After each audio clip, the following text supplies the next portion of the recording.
ಕಳೆದ ಚುನಾವಣಾ ವರ್ಷದಲ್ಲಿ ರಾಜ್ಯ ಬಿಜೆಪಿಯನ್ನು 40% ಕಮಿಷನ್ನ ಭೂತ ಬೆನ್ನಟ್ಟಿ ಬಲಿ ಪಡೆದಿತ್ತು. ಈಗ ಲೋಕಸಭಾ ಎಲೆಕ್ಷನ್ನ ಹೊತ್ತಿಗೆ ಕಾಂಗ್ರೆಸ್ ಕುತ್ತಿಗೆಗೆ ಈ ಬೇತಾಳ ಸುತ್ತುಕೊಂಡಿದೆ. 40% ಕಮಿಷನ್ ವಸೂಲಿ ಮಾಡಲಾಗ್ತಿದೆ ಅನ್ನೋ ಆರೋಪ ಟೇಪ್ ರೆಕಾರ್ಡ್ ರಿವೈಂಡ್ ಆಗಿದೆ. ಇದಕ್ಕೆ ಮುಖ್ಯಮಂತ್ರಿಯಾದಿಯಾಗಿ ಸಚಿವರು ಪ್ರತಿಕ್ರಿಯೆ ಕೊಟ್ಟರೆ ವಿಪಕ್ಷ ನಾಯಕ ಅಶೋಕ್ ಮುಖ್ಯಮಂತ್ರಿ ರಾಜೀನಾಮೆಗೆ ಒತ್ತಾಯಿಸಿದ್ದಾರೆ. ಕರ್ನಾಟಕದಲ್ಲಿ ಭ್ರಷ್ಟಾಚಾರ ಅಧಿಕಾರಿಗಳಿಂದ ನಡೀತಾ ಇದೆ. ಕೆಂಪಣ್ಣ ಅವ್ರದ್ದು ಯಾವುದಾದ್ರೂ ನಿಜವಾದಂಥ ಅವ್ರದ್ದು ವಿಷಯ ಇದ್ರೆ ಬಂದು ಮುಖ್ಯಮಂತ್ರಿಯವ್ರಿಗೂ ಹೇಳ್ಬೋದು. ಸರ್ಕಾರ ಯಾವುದಾದ್ರೇನು, ಭ್ರಷ್ಟಾಚಾರ ಭೂತಕ್ಕೆ ಕೊನೆಯೇ ಇಲ್ಲ. ಕಳೆದ ಬಾರಿ ವಿಧಾನಸಭೆ ಎಲೆಕ್ಷನ್ನಲ್ಲಿ ಸದ್ದು ಮಾಡಿದ್ದ 40% ಆರೋಪ ಮತ್ತೆ ಮುನ್ನೆಲೆಗೆ ಬಂದಿದೆ. ಭ್ರಷ್ಟಾಚಾರದ ಮುಖ ಪ್ಯಾಕೇಜ್ ಟೆಂಡರ್ ಪದ್ಧತಿ ಎಂಬ ಹೊಸ ಮುಖವಾಡ ತೊಟ್ಟಿದೆ. ಲೋಕಸಭಾ ಎಲೆಕ್ಷನ್ಗೂ ಮುನ್ನ ಈ ಕಲೆಕ್ಷನ್ ವ್ಯವಹಾರ ಬಿಜೆಪಿಗೆ ದೊಡ್ಡ ಅಸ್ತ್ರ ಕೊಟ್ಟಂತಾಗಿದೆ. ಸರ್ಕಾರದ ಮೇಲೆ ಕಮಿಷನ್ ಬಾಂಬ್ ಎಸೆದ ಕೆಂಪಣ್ಣ, ಕಮಿಟಿಗೆ ಕಂಪ್ಲೇಂಟ್ ಕೊಡುವಂತೆ ಸಿಎಂ ಸಿದ್ದು ಸಲಹೆ.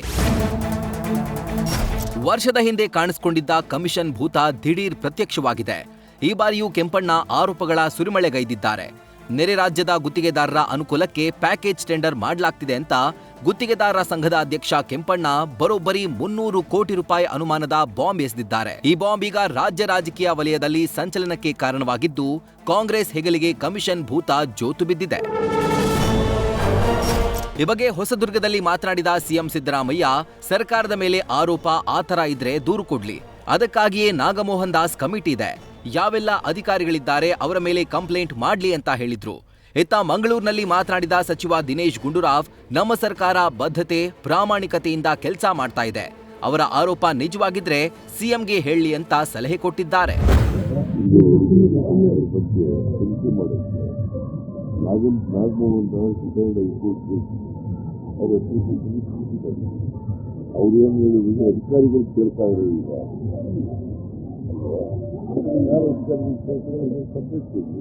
ಕೆಂಪಣ್ಣ ಅವ್ರದ್ದು ಯಾವುದಾದ್ರೂ ನಿಜವಾದಂಥ ಅವ್ರದ್ದು ವಿಷಯ ಇದ್ದರೆ ಖಂಡಿತವಾಗಿಯೂ ಅದು ಅವರು ಬಂದು ಮುಖ್ಯಮಂತ್ರಿಯವ್ರಿಗೂ ಹೇಳ್ಬೋದು ಅಥವಾ ಯಾರಿಗಾದರೂ ಹೇಳ್ಬೋದು.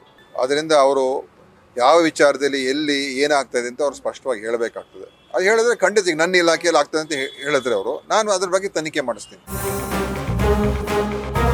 ಇನ್ನು ಕಲಬುರಗಿಯಲ್ಲಿ ಪ್ರತಿಕ್ರಿಯಿಸಿದ ಸಾರಿಗೆ ಸಚಿವ ರಾಮಲಿಂಗಾರೆಡ್ಡಿ, ನಮ್ಮಲ್ಲಿ ಭ್ರಷ್ಟಾಚಾರವಿಲ್ಲ ಅಂತ ಸಮರ್ಥಿಸಿದ್ರು. ಬೊಮ್ಮಾಯಿ ಸರ್ಕಾರ ಅತಿ ಭ್ರಷ್ಟಾಚಾರ ಸರ್ಕಾರ ಅಂತ ವಾಗ್ದಾಳಿ ನಡೆಸಿದ್ರು. ಇದೇ ವೇಳೆ ಪ್ರಿಯಾಂಕ್ ಖರ್ಗೆ ಸಹ ಭ್ರಷ್ಟಾಚಾರ ನಡೀತಾ ಇದೆ ಅನ್ನೋದಾದ್ರೆ ದಾಖಲೆ ಕೊಡಿ ಅಂತ ಕೇಳಿದ್ದಾರೆ. ಬಿಜೆಪಿ ವ್ಯಾಪಾರ ಸೌಧ ಮಾಡಿತ್ತು, ನಾವು ಜನಸೌಧ ಮಾಡಿದ್ದಾಗಿ ಹೇಳಿಕೊಂಡ್ರು. ಈಗ ಬಿಜೆಪಿಯವರಿಗೆ ಯಾವ ನೈತಿಕ ಹಕ್ಕು ಇಲ್ಲ. ಬಿಜೆಪಿಯವರಿಗೆ ಇಡೀ ದೇಶದಲ್ಲಿ ಅತ್ಯಂತ ಭ್ರಷ್ಟ ಸರ್ಕಾರ ಅಂತ ಬೊಮ್ಮಾಯಿ ಸರ್ಕಾರ ಹೆಸರು ಅವರು ಪಡ್ಕೊಂಡಿದ್ರು. ವಿಧಾನಸೌಧನ ವ್ಯಾಪಾರ ಸೌಧ ಮಾಡಿದ್ರು, ನಾವು ಜನರಿಗೆ ಅಲ್ಲಿ ಕರೆಸಿ ಮತ್ತೊಮ್ಮೆ ಪ್ರಜಾಸೌಧ ಮಾಡ್ತಾ ಇದ್ದೀವಿ. ಇಷ್ಟು ಪಾರದರ್ಶಕತೆ, CM ಅವರೇ ಖುದ್ದಾಗಿ ಕೂತಿದ್ರು, ಮಂತ್ರಿಗಳು ಕೂತಿದ್ರು, ಜನರ ಅಹವಾಲುಗಳನ್ನು ಇದು ಮಾಡಿದ್ರಲ್ಲ. ಈ ಹೋದ ಸರ್ಕಾರದ ಇರುವಂಥ ಎಲ್ಲ ಬ್ಯಾಕ್ಲಾಗನ್ನು ನಾವು ಕ್ಲಿಯರ್ ಮಾಡ್ತಾ ಇದ್ದೀವಿ.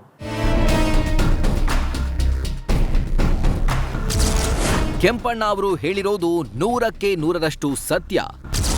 ಕಮಿಷನ್ ಕೇಸ್ ಸಿಬಿಐಗೆ ಒಪ್ಪಿಸುವಂತೆ ಅಶೋಕ್ ಆಗ್ರಹ.